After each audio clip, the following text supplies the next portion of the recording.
पहले हमला,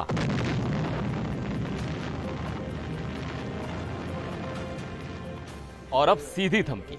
जी हां, कतर पर मिसाइलें दागने के 24 घंटे के अंदर ही इजरायली प्रधानमंत्री बेंजामिन नेतन्याहू ने एक ऐसा बयान दिया है जिससे पूरे मिडल ईस्ट में आग लग सकती है।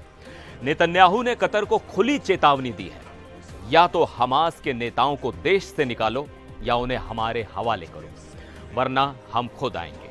ये सिर्फ एक धमकी नहीं है। नेतन्याहू ने अपने इस हमले को अमेरिका के 9/11 हमले के बाद ओसामा बिन लादेन को मारने वाले ऑपरेशन से जोड़ दिया है।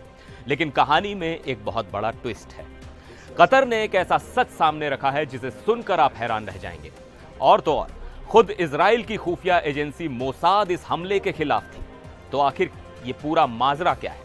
क्या नेतन्याहू ने यह हमला करके शांति की आखिरी उम्मीद भी खत्म कर दी है? सब कुछ समझेंगे बिल्कुल आसान भाषा में। बने रहिए मेरे साथ, मैं हूं सिद्धार्थ प्रकाश। तो कतर पर हमले के बाद जब पूरी दुनिया इजराइल की आलोचना कर रही थी, तब नेतन्याहू माफी मांगने के बजाय और ज्यादा आक्रामक हो गए। नेतन्याहू ने एक वीडियो मैसेज जारी किया और दुनिया को याद दिलाया 9/11 का हमला। उन्होंने कहा, जब अमेरिका पर 9/11 का हमला हुआ तो अमेरिका ने क्या किया? उन्होंने कसम खाई कि वो दुनिया के किसी भी कोने से आतंकियों को ढूंढ निकालेंगे।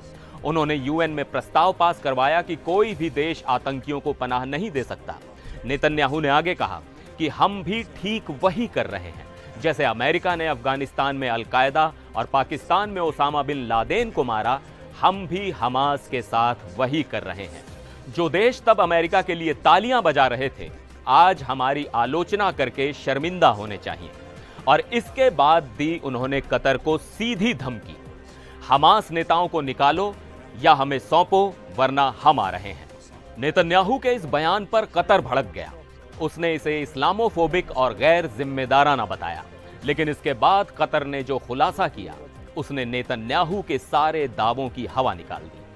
कतर ने कहा कि नेतन्याहू अच्छी तरह जानते हैं कि दोहा में हमास का ऑफिस अमेरिका और खुद इजराइल के कहने पर ही खोला गया था। जी हां, आपने सही सुना। कतर का कहना है कि वो तो सिर्फ अमेरिका और इजराइल के अनुरोध पर शांति वार्ता के लिए एक प्लेटफॉर्म दे रहा था। सारी बातचीत खुले तौर पर होती थी, जिसमें अमेरिकी और इजरायली अधिकारी भी मौजूद रहते थे। कतर ने कहा कि नेतन्याहू अब अपने अपराध छुपाने के लिए झूठी कहानियां बना रहे हैं। अब आते हैं उस हमले पर। इजराइल का मकसद था हमास की टॉप लीडरशिप को खत्म करना, जिसमें खालिद मशाल जैसे बड़े नाम शामिल थे। लेकिन हमास का कहना है कि उनका कोई भी बड़ा नेता नहीं मारा गया। लेकिन रुकिए, सऊदी अरब के एक अखबार ने दावा किया है कि इस हमले में हमास के 2 सीनियर नेता घायल हुए हैं और उनमें से एक की हालत गंभीर है। उन्हें एक प्राइवेट अस्पताल में भारी सुरक्षा के बीच रखा गया है। रिपोर्ट में यह भी बताया गया है कि इजराइल ने नेताओं की लोकेशन पता लगाने के लिए फोन जियो लोकेशन का इस्तेमाल किया। लेकिन नेता इतने चालाक थे कि वो मीटिंग में अपने फोन लेकर ही नहीं गए। अब यह कहानी का एक सबसे दिलचस्प मोड़ है। इजराइल के अंदर ही इस हमले को लेकर सब कुछ ठीक नहीं है। खबरों के मुताबिक इजराइल की अपनी खुफिया एजेंसी मोसाद के चीफ डेविड बार्निया इस हमले के समय के खिलाफ थे।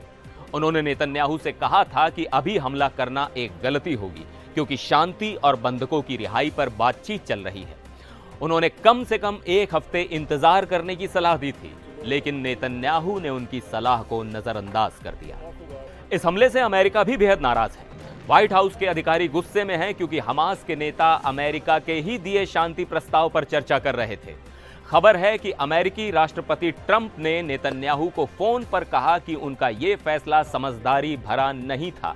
इतना ही नहीं, कनाडा जैसे देश अब इजराइल के साथ अपने रिश्तों का पुनर्मूल्यांकन करने की बात कर रहे हैं। मतलब इस एक हमले से इजराइल दुनिया में अलग थलग पड़ता दिख रहा है। तो तस्वीर अब बिल्कुल साफ है। एक तरफ है नेतन्याहू, जो इस हमले को अपनी जीत और आतंक के खिलाफ जंग बता रहे हैं। दूसरी तरफ है कतर, जो कह रहा है कि इजराइल ने शांति की पीठ में छुरा घोंपा है। और इन सब के बीच खुद इजराइल की सबसे बड़ी खुफिया एजेंसी इस हमले के खिलाफ थी।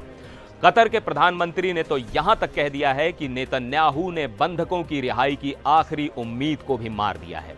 अब आप बताइए, आपको क्या लगता है? क्या नेतन्याहू ने यह हमला करके सही किया, या उन्होंने शांति की आखिरी उम्मीद भी खत्म कर दी? अपनी राय नीचे कमेंट्स में जरूर बताइएगा। फिर मिलेंगे एक और वीडियो में, तब तक के लिए नमस्कार।